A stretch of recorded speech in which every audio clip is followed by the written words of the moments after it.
correct me if I'm wrong, you hit around 10K in about 6 months, didn't you? Yeah, it was a lot faster than I expected, honestly. Who is Aiden back then and who is Aiden now, you know? Aiden back then was a drug addict, was more distracted. Aiden now is more focused. Honestly speaking, like business is like 80% mindset, 20% action. It was more mindset battles that I had to kind of deal with. How did you find then joining the community, getting involved in the mentorship? Like, how was that process? It was tough. I won't lie. I was just grinding nonstop. Like I would wake up, do the meeting, go to work for anywhere between like 8 and 12 hours, come home, like do some schoolwork. People don't realize that you've got to change everything again when you hit 10K and you want to keep scaling. Establishing like a huge goal is really important, especially in business. That's the thing. When people view pain as like a currency, it just becomes so much more valuable. You can almost kind of transition that raw energy into just everything. Whatever you want is yours if you use the right currency in order to get to where you want to be. And where are you at now from like a financial perspective in the business? Multiple 6 figures. Aiden, thank you for jumping on, man. You've been doing some incredible things. Just reminded me of a conversation we had on a Q&A call when you were about to quit your job and you've now been in Thailand for 3 months living the dream and raking in the revenue of the agency. And I want to unpack all of that with you today. But I'd love if you could, for the benefit of everyone watching this, just give everyone a bit of an intro to yourself and your agency and who you actually serve and basically what you do. Awesome. Yeah. So my name is Aiden Valerio. I come from San Jose, Costa Rica. I moved to Toronto, Canada when I was a bit younger. Originally, I was working at a magnethermic facility. Joined on with Jordan's program, the school community, and hopped on a Q&A call with him very long time ago. I was expressing to him how I wanted to quit my job. I wanted to just go all in on the agency. And yeah, it's been up from there, honestly. But really who I serve, who I help out the most is mainly contractors, roofing contractors. So I just provide them lead services. And also on top of that, I do like some appointment setting on their behalf as well. Nice. Love it. And where are you at now from like a financial perspective in the business? Multiple 6 figures. Nice, man. Love that. You correct me if I'm wrong, you hit around 10K in about 6 months, didn't you? Yeah. That's awesome. Love it was that. A lot, and it was a lot faster than I expected, honestly. Did you encounter a bunch of challenges in that quick growth? Of course. Honestly speaking, like business is like 80% mindset, 20% action, right? So with that being said, it was more mindset battles that I had to kind of deal with instead of just like, actual practical things that I had to do, because running a business is very simple. Like once you understand what to do, how to do it, and what times to do it, it's very simple to just kind of get in the routine. But more often than not, it's just the mental that's going to kind of hold you back or push you forward. What kind of mental challenges do you think you faced in the early stages? A lot of, like I had a huge issue with just like actually believing in myself and just kind of having the image that I am a successful agency owner, right? So kind of transitioning from somebody that made like a few dollars an hour to somebody that actually owns and runs a whole business. For me, it was a major transition and it was a very big mental battle. Yeah, it's not a smooth transition coming out of that career and then into something. What made you want to make that choice in the first place? Like what sparked the interest for you to even like launch an agency? Truthfully speaking, working like 8 to 12 hours a day, it takes a toll on you, right? Like I'm a relatively young guy. I'm only 19 now. So kind of experiencing what it would be like to work 8 to 12 hours a day at a young age, and just kind of looking at things in like the future, like this is what my entire life is going to look like. And I couldn't swallow that reality. So I just wanted freedom, right? So that really sparked up the whole idea to like start a business, get the agency going.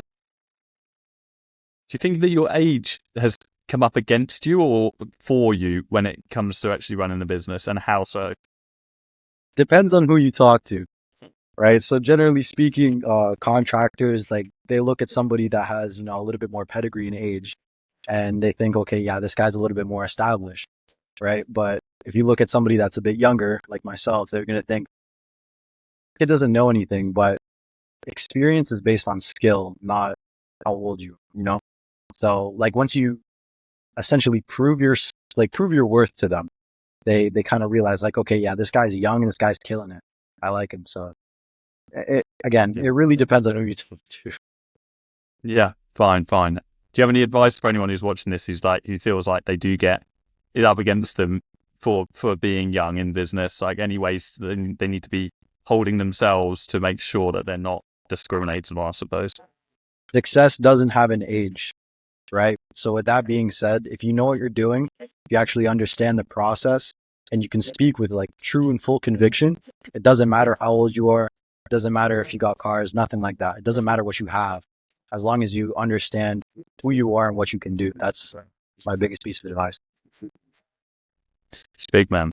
The conviction thing is everything. Like, and that's probably why it's like, it's tricky as well. Like, I mean, I started at 22, so a few years after you. But even then, like, even still, then, like, it's hard to have. I think you'd struggle with conviction at every stage of business growth. Like, it's knowing, it's actually being able to, because we have to fake it till we make it in many cases. yeah. Fill the boots and just be the person we said we were when we actually get the client over the line. You know, if someone gives us the opportunity, then it's like, okay, now I need to actually be that person. Yeah, exactly. But there's also a point to it as well. Like you have to be extremely authentic. That's one thing that I see like a lot of people, especially in the beginning, just kind of skip over. It's like the whole authenticity because majority of times, you know, whoever you're trying to work with or work for, right? They can smell it. Like even on the calls, they can smell like, okay, yeah, this guy's lying, or like this guy doesn't seem so sure. Have you had the opportunity to spend and splurge so far and be material, or have you been pretty safe with like, fine? The answer is yes. yeah. I mean, yeah, it's not very frugal buying a Royal Oak at 19 years old. Is there something a Royal Oak, right? Honestly, it's a sapphire. It's like one of those. It's not like a name brand, but it's like one of the higher end steel watches, right? So yeah, fine. It looks exactly like a Royal Oak, like an AP. I was like, hang on a second, like that's not a first watch buy either. That's like a couple of watches down the collection too. Man. Yeah, no, that's the opposite of frugal. No, but I have been splurging on myself. Like recently, I've gone on like a 10K shopping spree. Like just because I can, you know what I mean? Like it's kind of weird to say this out loud, but like I'm at the point now where I can look at something and if I like it, I buy it. You know what I mean? But yeah, this is the next watch that's coming up on the lineup. Nice, man. Lovely. I like that. Is it like a skeleton dial in that? Yeah, it's a skeleton dial automatic watch. It's beautiful. It's beautiful. Love that, man. It's important. I think everybody should go through that, especially as a young guy. You have to do the material thing to know what you actually want. So how did you first hear about us? Like at what point did you find like us and then join the academy? How did you originally come across us? Yeah, I actually remember. So I was sitting in my basement, right? I actually lived in like a basement apartment. So I was just kind of scrolling on YouTube, right? And you go across all like the business videos, like how to start your own online business, right? And then I think it was a lead generation video. And then like, yeah, it was a lead generation video on like how to like generate 1,000 leads, something like that. So I clicked on it and then I just kind of went into like the whole rabbit hole. Like I spent a good maybe week or two just like binging your content. And then I wanted a little bit more. And then, you know, I found out that you held a community and I was like, all right, I'm all in. Yeah. Nice. Love that. And then how did you find then joining the community, getting involved in the mentorship? Like, how was that process? It was tough. I won't lie. Like in my own situation, right? Like the entire process is like itself was very seamless, right? Like the videos are very easy to watch, understand, right? Comprehension's all there. But I spent like my last $500 just to get in, right? So like I sent that 500 just to get into the program, right? And then, you know, the rest kind of came in installments. So with that being said, like I was really driven to, get my return, right? Like I was genuinely hungry, right? And then with the mentorship, like I had to wake up at around like 4:30 like a.m. every day in order to take the call and then go to work and get there by 5.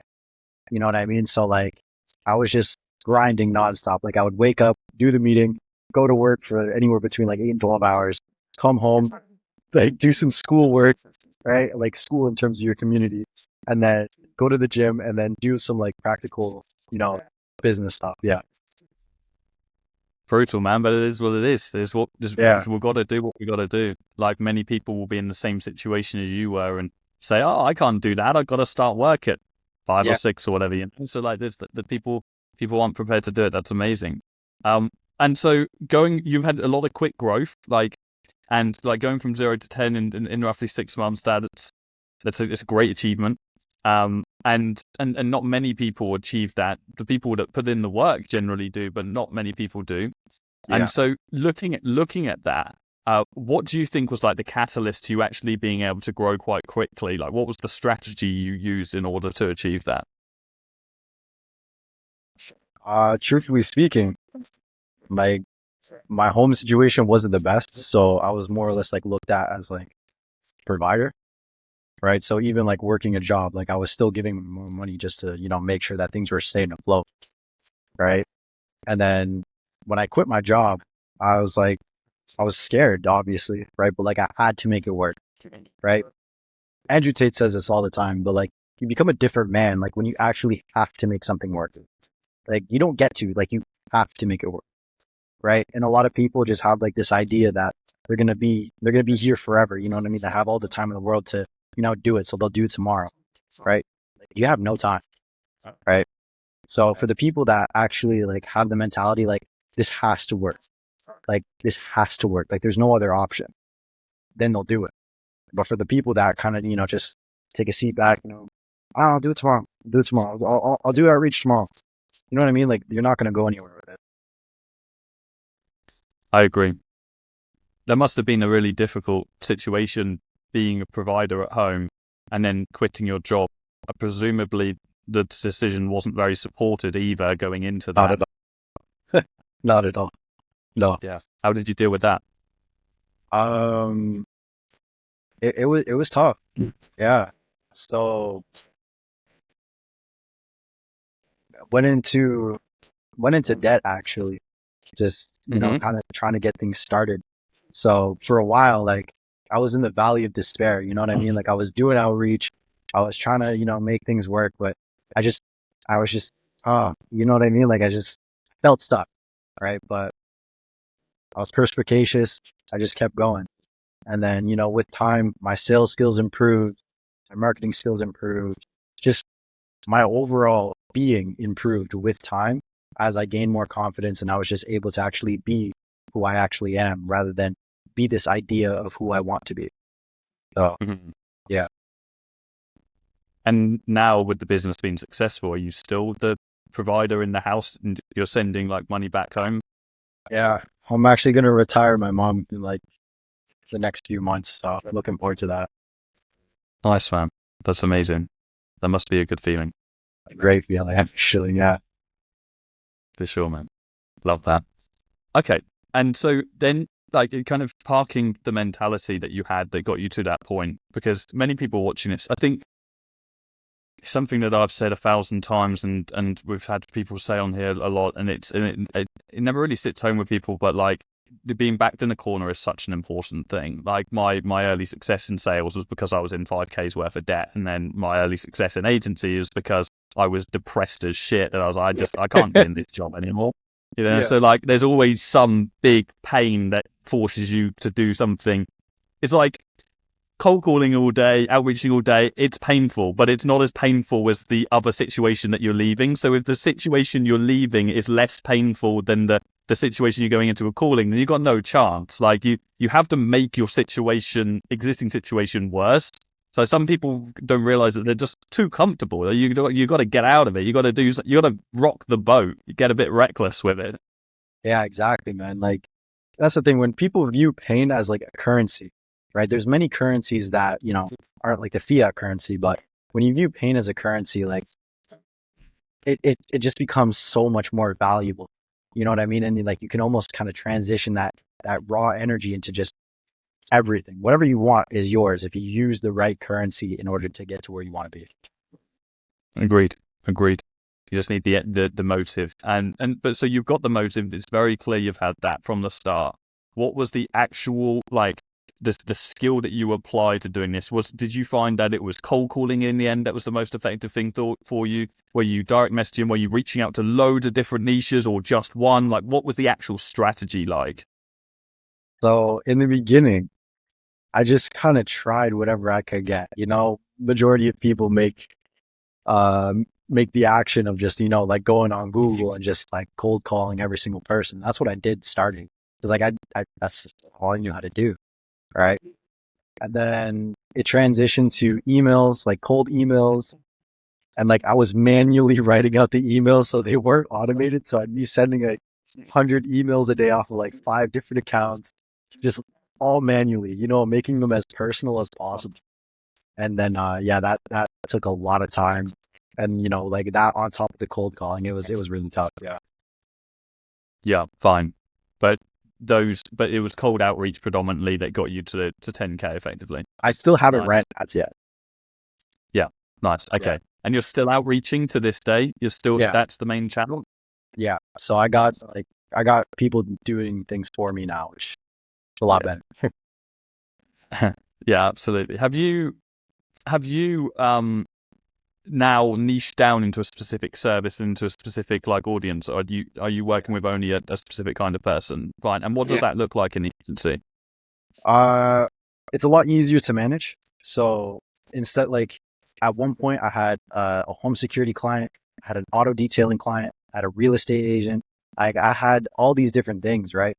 And trying to learn and understand how the market works for all different types of businesses, it was a bit overwhelming because what worked for one person wouldn't work for another and wouldn't work for another, but another thing would work for this person. And then, same thing would kind of go over. So when you niche down, like you can really understand what to do and how to do it. And it's like almost like a copy and paste system. Like, okay, this guy's ads aren't running too good. Okay, what are the metrics saying? How can I fix this? Right. And then based off what the metrics are telling you, you can be like, okay, this is what I need to fix. This is what I did for this guy. Let's try it for him. You know what I mean? So you just really get a better understanding of how to do it. And it just makes your life 10 times easier. Yeah, repeatable processes are everything when you start building that team. Yeah. Have you got in-house team members? So you mentioned you've got some people doing outreach, but like, is there anyone full-time in-house or is it freelance still at the moment? What does the full-time full-time. Nice. Yeah, so that's great. Yeah, I got a few setters right now. I have my business partner. He's not like my employee, he's just my partner, right? So like we run everything. But yeah, him and I are living together. So yeah, I think it's like you just looked up to him like he's 7 foot tall. Like, yeah, his room is up there. I don't know if you can see the window. Fine. Yeah, fine. It's like he was standing next to you, but he was like he's right next to you, and you're like, yeah, this is my business partner. Just like no, man. But yeah, he's up there. He's up there. Did you start the business together, or did you merge like later? We merged later down the line. So it was like I met him in like a networking group. And then, him and I just started talking, right? Like we practiced sales with each other. Like there would be days where we would just practice sales for like anywhere between like 4 and 8 hours. You know what I mean? Like whenever our calls would kind of show up, like we would share our screens and then like watch each other's calls and like take notes on what we could do better. Right. So it's really important to kind of have somebody with you as like an accountability partner. It's really cool. Right. And then from there, you guys actually get to learn and progress together, which is essential. Yeah. That's wicked. So you brought on a business partner. How essential do you think that has been to your growth? Like, were you already at a really decent level before you started working together? Like, yeah, what's your opinion on? I always had the idea that everything had to be done on my own. When you accept the help of other people, you can turn something that's, just like a functioning car, like a Toyota, for example, into a Lamborghini. You know what I mean? Because then you're able to focus on one thing a lot more, right? So for me, that's sales, right? So I'm able to focus like a lot more on sales Well, my partner is focused more on the media, right? And I don't have to worry about that, right? That was like a huge thing I had to worry about because I would try to split my time up between things. So kind of handing off responsibility to somebody else is huge in terms of growth. Yeah. Agreed. Having a partner in is just such an amazing thing. Like when me and Joe merged, it was so great. And having it so your attention is split. Like normally when your attention's on the same thing, it gets like a little bit messy and it's hard to to organize properly. So that's amazing, man. So what are the goals now? What's the biggest bottleneck right now? What's the challenge that you're trying to overcome? Well, we're really trying to crack down on like what works and what doesn't work in terms of outreach, right? So like we're split testing between like different scripts. We're just trying to figure out like what works best in terms of cold outreach now, considering like, everybody and their grandmas, starting an agency, right? So just kind of changing the game and like making us look different in the eyes of, like a roofing contractor or like, a general contractor. So it's really just about providing perspective to them that there's something new and something valuable that they could benefit from, right? And then also, we're getting into running ads too. So, running ads, trying to figure out like what creatives work, what don't work, understanding like what KPIs to run at, all that kind of stuff. Yeah. Yeah. Yeah.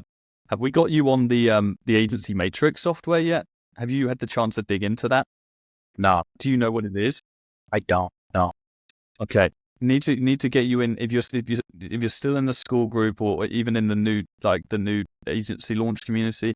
We built an all-in-one agency data software, and so if you're doing multiple outreach channels at the moment, you can track the outreach there, and then that will identify for you what is working the best on the KPIs and so on. So it'll just probably streamline whatever you're trying to achieve there on that process. We spent like 150K building that for our own agency, so we've only just started giving it to people inside the community. So, but it will marry up all of your data, your numbers, and so on. And we're not charging for it for people that are members. So, yeah, I would recommend getting in on that. Yeah, that's awesome. It's a lot changes in the outreach strategy from when you get past 10K. Like it's you throw shit at the wall and see what sticks from 0 to 10. You just try everything, but people don't realize that you've got to change everything again when you hit 10K and you want to keep scaling. Like the whole game changes. What would you say are like the 3 biggest lessons you've learned like since hitting 10K and trying to kind of keep that same trajectory going? Understanding like whenever you reach a certain goal, you know what I mean? Like everybody thinks that like, oh my God, 10K a month is like this huge thing. But like once you get there, it's just like, okay, great. On to the next thing.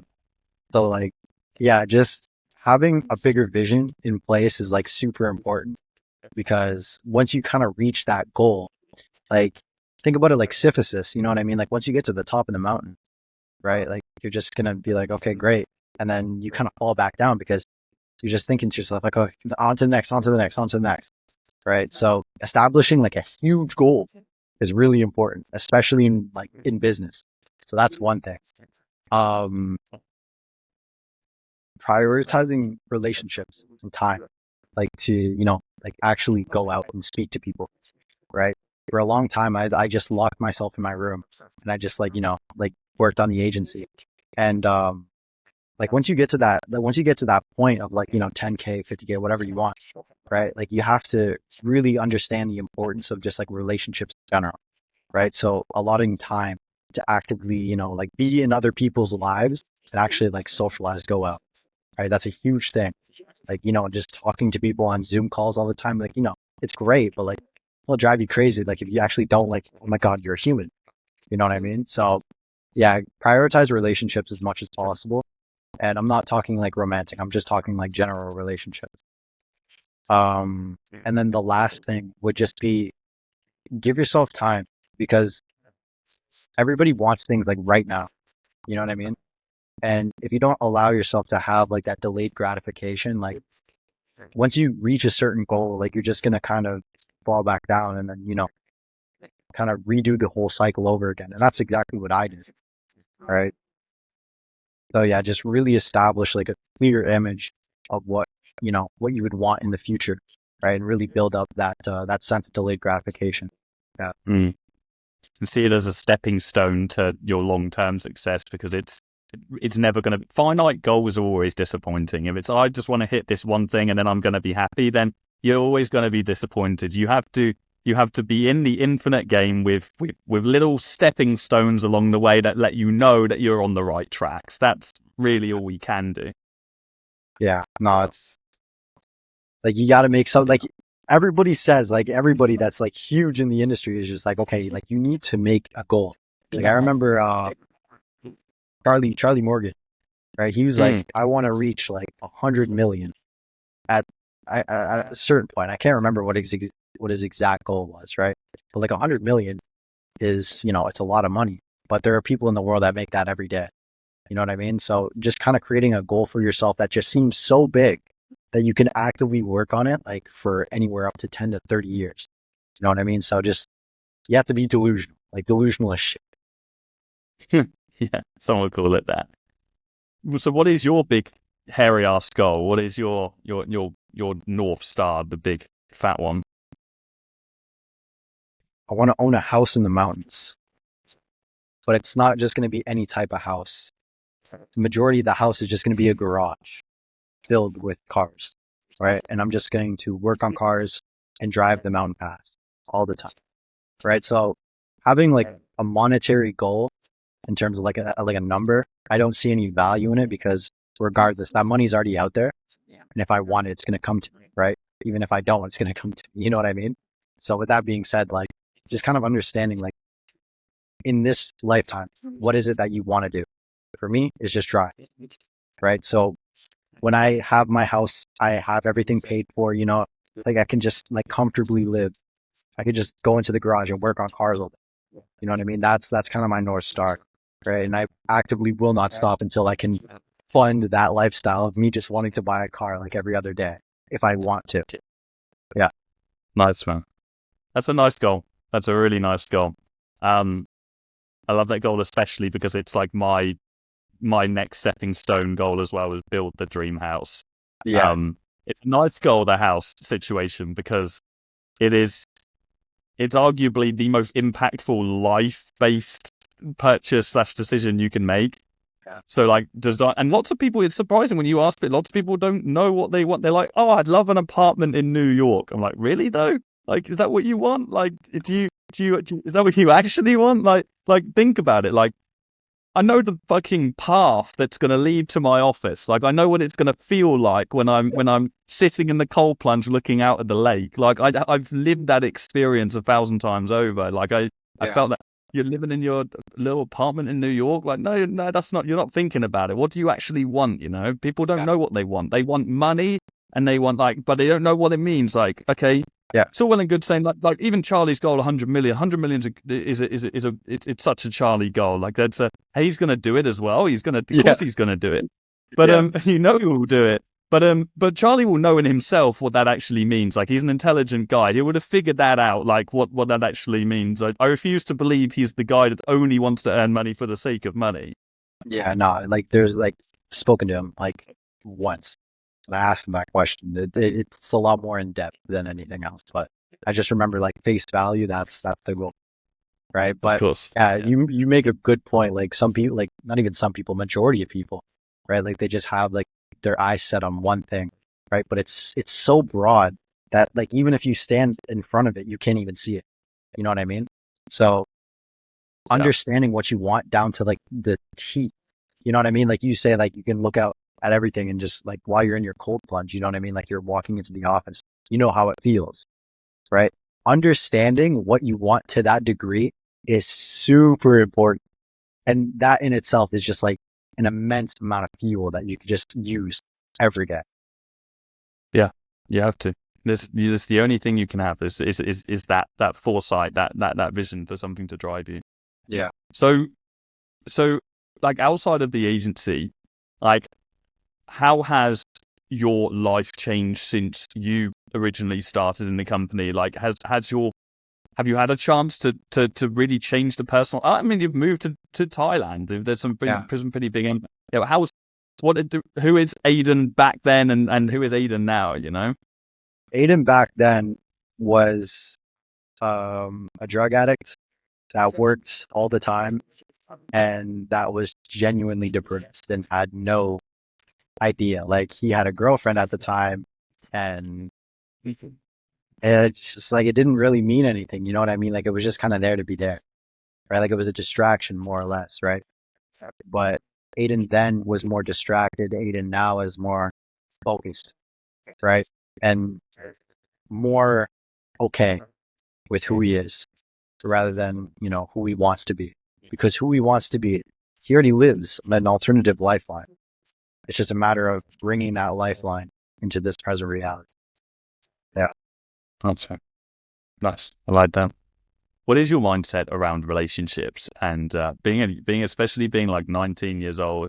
Like when I was 19, like women was the only thing I thought about, man. Like, but that was before business. So like, what is your mindset around like a relationship in business? Like, and yeah, just broadly speaking, having the time to reflect on that. All right. So if you have a relationship that's genuinely valuable and the woman or the man that you're with is allowing you to elevate while, you know, being like the encouraging factor, like if they're adding to your life, right, and they actually vibrate at, you know, a positive rate, meaning like they don't really operate off of negative vibrations, they don't have like a poor mindset, they're not sad all the time, stuff like that. Like there's many different characteristics of a person in a relationship that, like, think about it like a rubber band, you know what I mean? Like if this person's sad all the time and you're happy that you just closed the deal, you gotta make sure that they feel better, and you don't really give yourself time to really celebrate your wins, right? So with that being said, if the person that you're with is effectively adding to your life in like a super beneficial manner, right? Don't get me wrong, everybody's going to have their problems in a relationship, but if there's an understanding and like an agreement that you have with your significant other, it can be beneficial, right? To have somebody from, you know, literally nothing and building everything with them. That to me is something that is more valuable than any amount of money in the world. Just having somebody from the start go through all the hard times with you, go through the great times with you, and, you know, go through like the mediocre stuff too. Right. So if you're in a relationship, you have to really identify, like, objectively speaking, like, is this person adding to my life? Is this person holding me back? And you know what? Majority of times, like people my age, bro, like if you're in a relationship, you shouldn't be like, you really shouldn't be in a relationship until you're older. You know what I mean? Because the biggest lesson that I've come to figure out is that never get into a relationship if you're not okay with the current situation of your life. Because once you get into that relationship and, you know, like you're down here, you know what I mean? You try to go all the way up here, right? Like sometimes like you just elevate so much to the point where like they can't keep up, right? Or with that being said, like you're going to kind of look at them in a different light outside of just like, okay, this is what's happening. I'm focused on the business. Cool.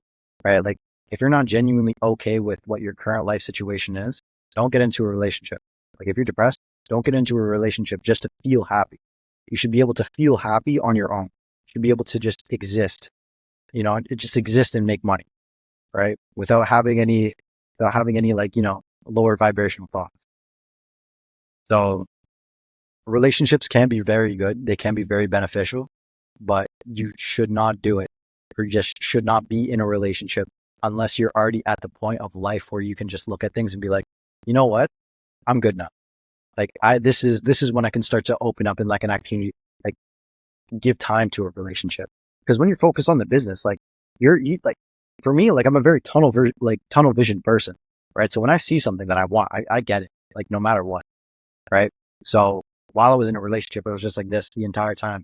And I wasn't the best, I wasn't the best person, right? Because I wasn't actively giving into that, right? So you have to understand what your current position is. If you're even able to, you know, be in a relationship, both emotionally, financially, if you're a man, financially, and then just in general, if you're able to exist on a positive vibration and you're walking around completely enlightened with who you are and just kind of understanding what life is to you, then yeah, by all means get into a relationship. But if you're sad, smoking weed all the time, drinking, all that kind of stuff, don't do it, because it's only going to bring you down in the long run. So get into a relationship when you're up here, not when you're down here. Powerful, man. Powerful. That's I love that. And one of the really significant things you just said, which is just so important, and it really applies to anything, not just relationships, but just like not having any cruxes, and just like being able to be completely comfortable in your own skin with who you are and where you're going. Because anything that you use to temporarily mask that, other than fixing the problem firsthand, is just a temporary fix that'll make you worse in the long run. It'll make you more miserable, because you'll be like, I thought this thing would fix me, but it won't fix me. And then you have to go through this gritty stage. And every young man, and I'm sure woman as well, has to go through that self-finding stage. There's a transitional phase that we all go through where we just figure out who the hell we actually are and what the hell we actually want. I would agree. I don't think you can add too much value to a relationship if you're trying to do that during that process. Like, you want to at least, and you don't need to be made. Like, I don't think you can be. I mean, I was doing 6 figures a month and still not truly understanding like who I actually was, but you can still be ready to make that commitment to someone, but you can't be at like stage 0 to 1 or 0 to 2 where you're like fundamentally unhappy every day. Yeah, exactly. Like there's a point that like you can, just kind of look at life and be like, okay, like, I think now's the right time. Right. Yeah. But like when you're actively like looking for like, okay, you know what I mean? Like when you're actively looking for it, that's when it's not going to go well. Right. But when you just let it, like when you let it happen on the timing of your own, then yeah, it's a lot better. Yeah. Nice, man. Little pivot there into relationship advice for the people, Cool. So look, this has been great. I'd love to know your advice for people that are watching this right now, and they're you when you first started. They're on the fence. Maybe they've seen the academy. They're like, oh, do I want to do this thing? Do I want to start an agency? But they're just uncertain on whether or not it's right for them. Like, what would you say to that kind of person who's like in that phase of uncertainty? Everything that you're scared to do, there's always something that will come up. You know what I mean? Like, for example, I used to be a skateboarder. I was scared to, do a new trick, right? Because I was scared that I would injure myself. But, the more time I put into it, the more time I like actively tried to learn it, have a new trick in my arsenal. You know what I mean? So if you're scared to do anything, understand that fear is a very good thing, because it actually shows that you care, right? So with that being said, you have to use fear the same way that you use anything else. You have to use it as fuel in order to move on to the next step. So if you're scared by any means, just keep pushing forward. Consistency outweighs luck. Nice, man. Thanks so much, Aiden. It's been great, man. Cheers.